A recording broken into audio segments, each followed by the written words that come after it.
Alright, so good morning mga kabakal. So itong part ng pinagputulan natin ay makapal ito. So mahirapan tayo mag plus grind nito. So ang gagawin natin dyan mga kabakal, gagamit tayo ng gouging. Pupudpurin natin to, yung makapal na to. Okay. Alright, so ito ay gouging.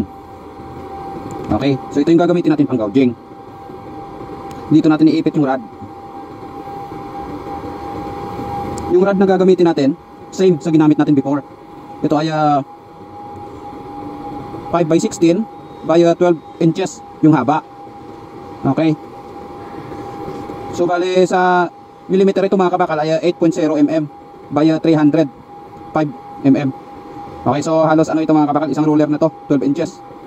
And then yung bilog nito ay 8 mm 8.0. Okay, ngayon dito natin iipit yan mga kabakal. Ito. Tapos dito sa may handle mga kabakal, dito yung labasan ng hangin. Ayan kung makita nyo, may mga butas-butas. So dyan yung lalabas yung hangin.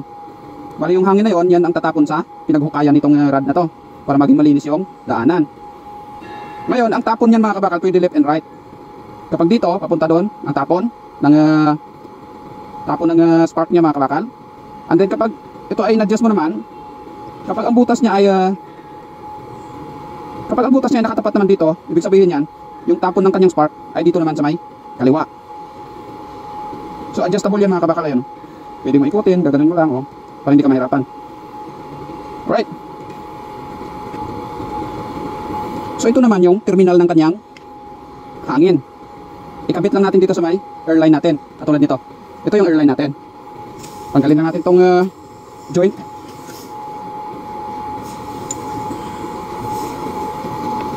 And then kabit natin dito mga kabakal. Yan. Pag once kinabit natin yan, kapag pinindot mo itong button na to, yan ang magre-release ng hangin. Okay? So ito namang terminal niya mga kabakal. Ito, itatap natin to sa ating welding machine. Itong welding machine na ginagamit ko ay Miller 350 cc at saka CV. Constant current and then constant voltage. So itatap lang natin dito, tanggalin natin yung kanyang positive. And then iiwan natin yung negative kasi yun ang magsisilbi na ground niya. So salpak lang natin ito mga kabakal. Kapag once na sinalpak na natin, dahil ito ay nakasiting ng G-MOW, ilipat natin sa pang stick. Ayan stick.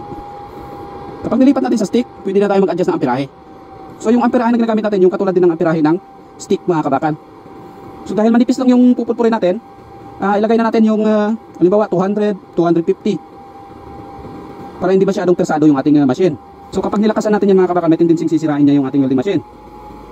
Okay, so ito ay alalay lang yung paggamit natin ng gouging dito. Kasi yung gouging may sariling machine yan mga kabakal.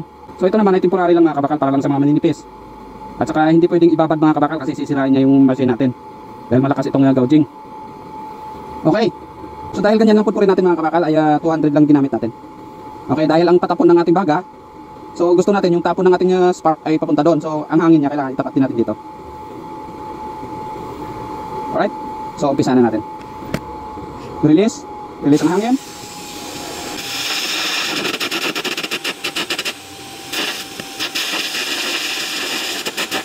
Okay, so ganyan. Tama, ngayon lakasan natin ng konti. So kahit walang hangin yan mga kabakal, iwasan natin na magdikit to sa bakal. Kasi gaground yan So lagyan natin ng 250.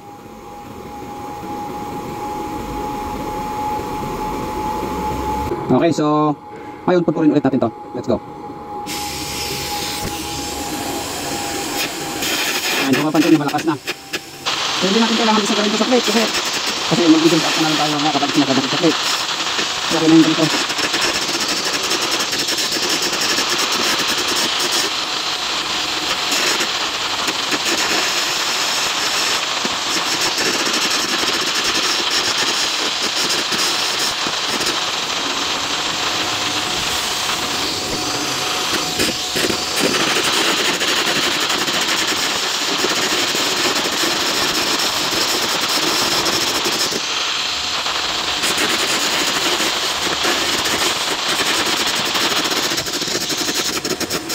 Purpose na pala ng gouging mga kabakal ay panghukay ito sa mga halimbawa mga welding natin na defects para sa mga penetration natin na hindi tumagos. Pwede rin itong pang mga kabakal, pwede rin itong pang bevel, pwede rin pang bevel, or pwede rin pang chamfer mga kabakal, kagaya nito na ginagawa natin.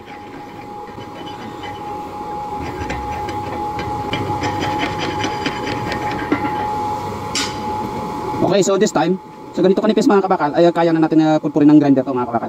Hindi na natin kailanganin ng i-gouging ulit ng sagad, baka mauka, so magbi-build up ulit tayo. Okay, so i-ano natin to, i-unplug na natin. So ngayon, pulpurin natin ng grinder to mga kabakal. Grind natin yung pinagchampiran natin ng gouging.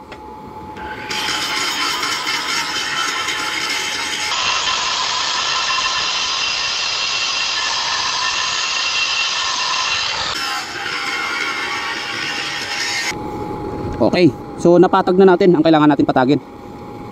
So na-flush na natin, natanggal na natin yung kabila nito. Ngayon, ang next natin gawin, i-layout naman natin mga kabakal.